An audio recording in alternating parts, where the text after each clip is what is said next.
Hi everybody, in this video I am going to do a comparison between PN junction diode and zener diode.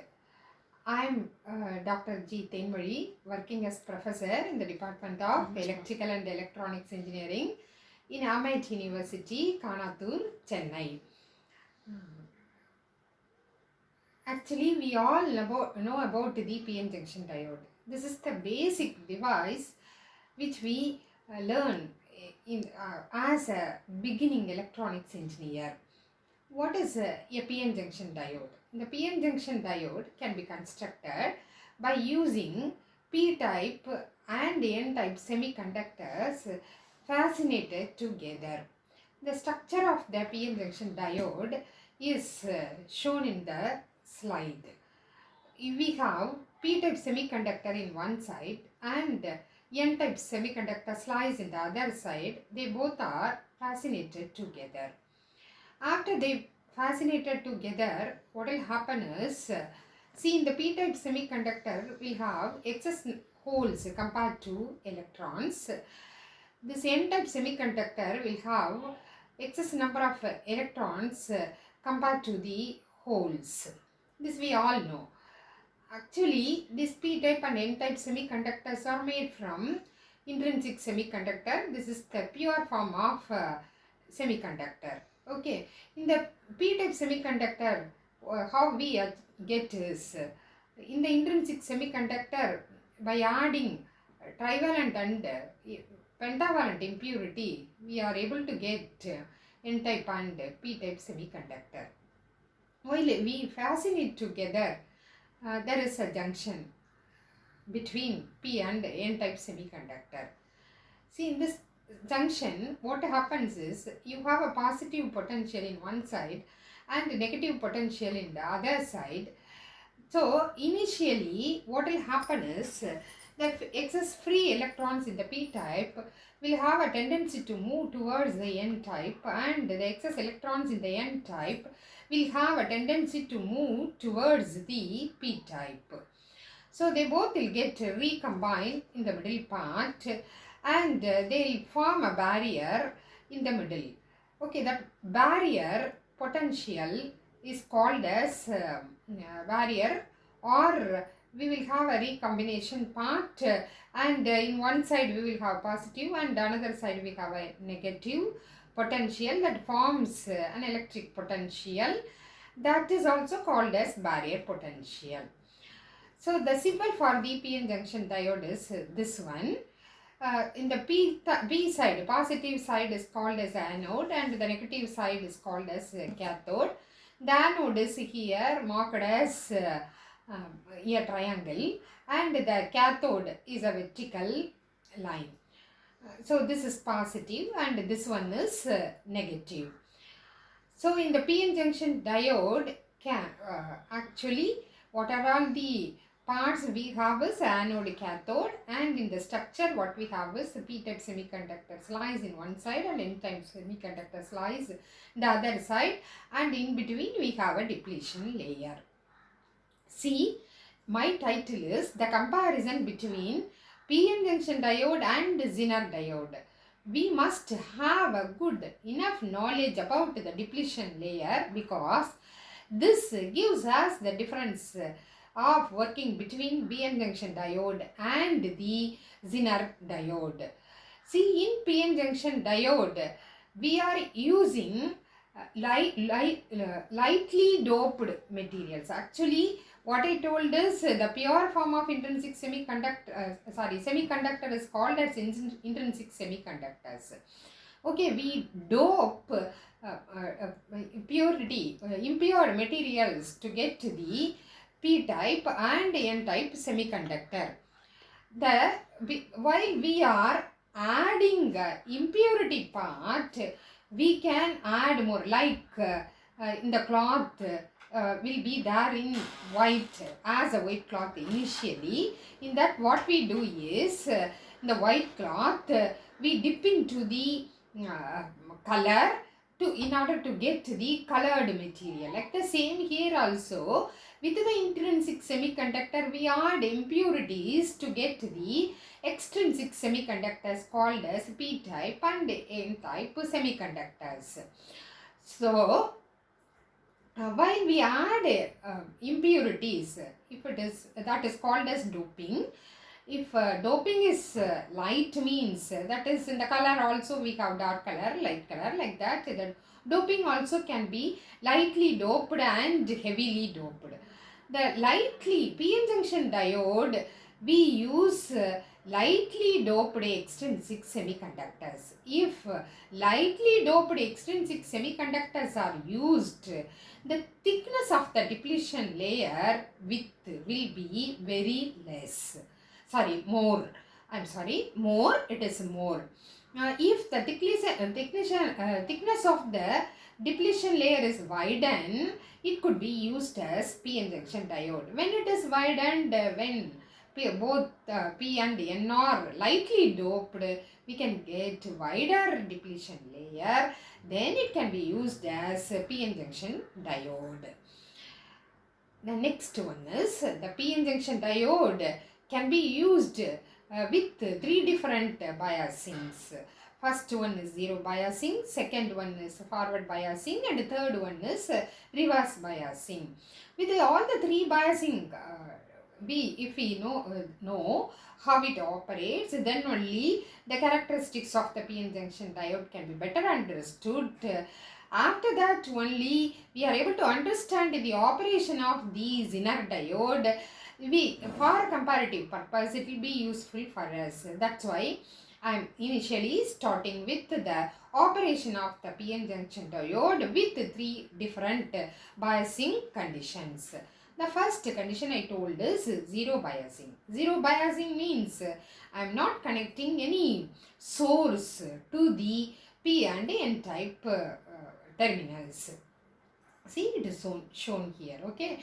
Both the terminals are connected together and connected to the ground. No energy source, voltage source is connected to the p-n junction diode initially. What happens is, as I told you already, electrical field strength potential will be developed. The movement of or crossing of a charge carrier from one side to another side will be prevented. So the barrier or depletion layer width will be increased. That will be looking like a hill. Okay.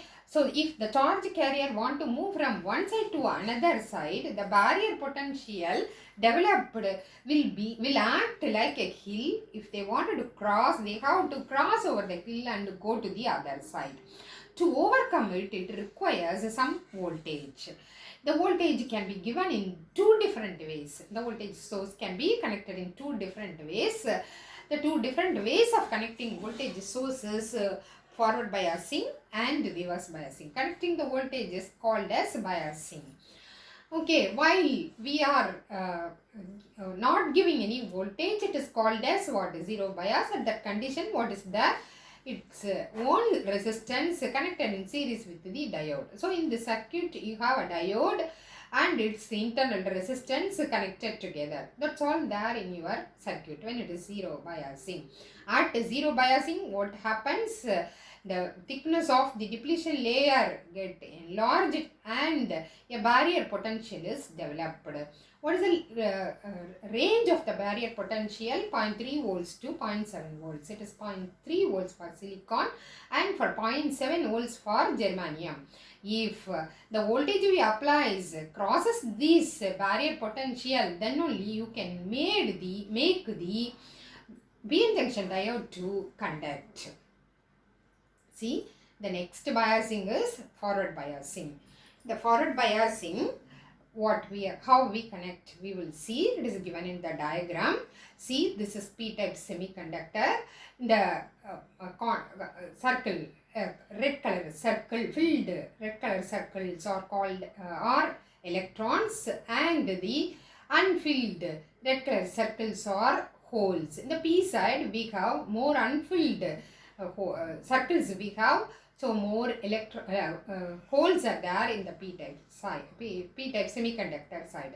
The inside, it is obviously seen that more number of electrons are there. During the forward biasing condition, what we are doing is we are connecting the p-type semiconducting material into positive side of the battery and the n-type side into the negative side of the battery, or else anode. P-type side is called as anode. The anode is connected to the positive side of the battery and the cathode is connected to the negative side of the battery. If we connect like that, what happens is positive, you have here positively charged part over here. So the positive charge and positive charge, like charges, what will happen? Repel each other. So this will repel the holes here. So this gives a repelling force. Like the same, the electrons are given repelling force from the negative side. The repelling force gives energy to the charge carriers to move from one side to the another side, that overcomes the barrier potential. So electrons can move from anode to cathode. We says the PN junction diode is conducting. So the movement of electrons are called as current. The current is moving from forward side, positive side to the negative side.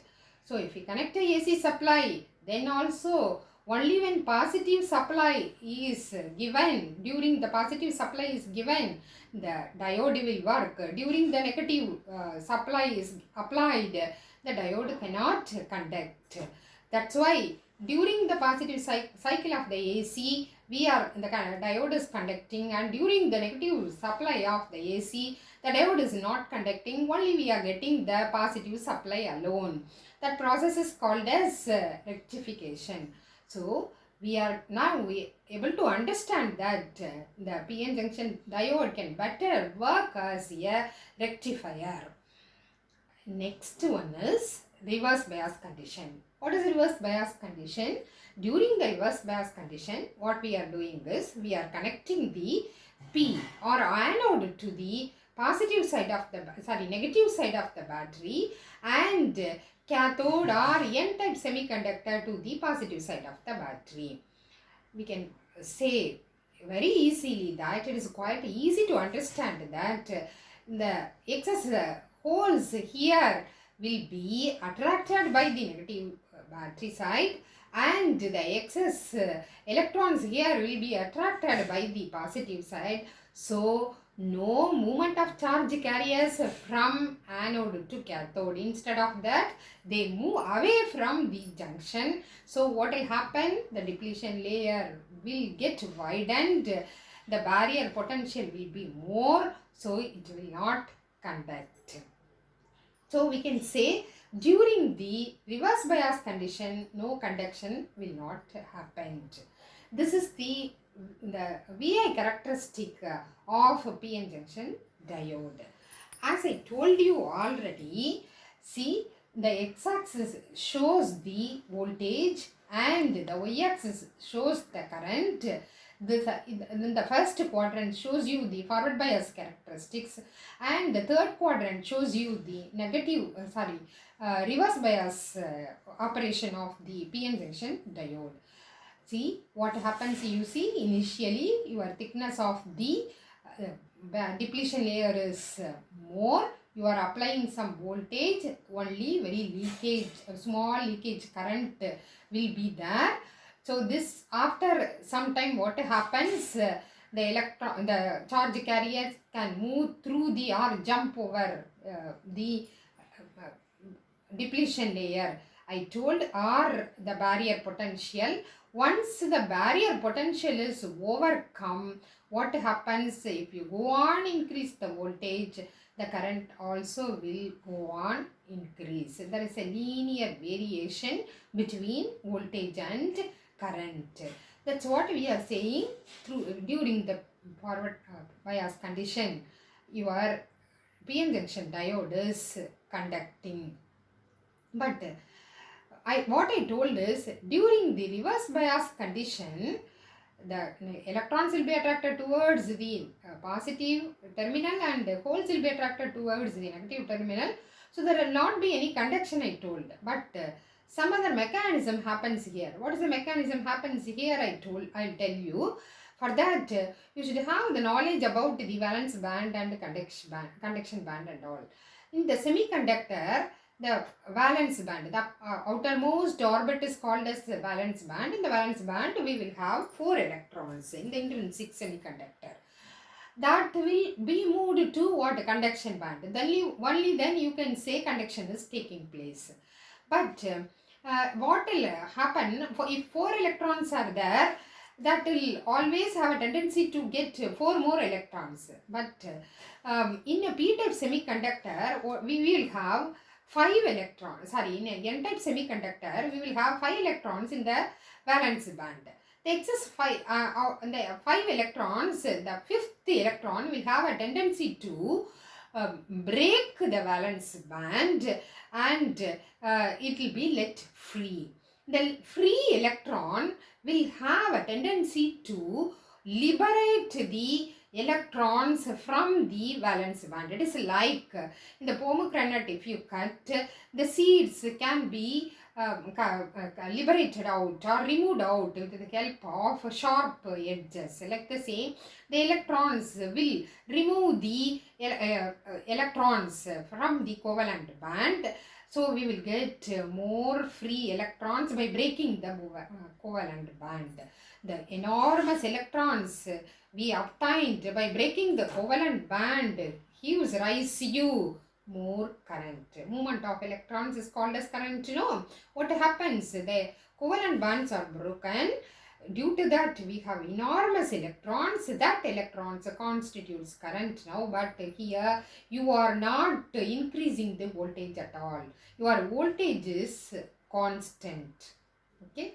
It is seen here that your voltage is kept constant, but breaking of covalent band gives you enormous current, but voltage is kept constant.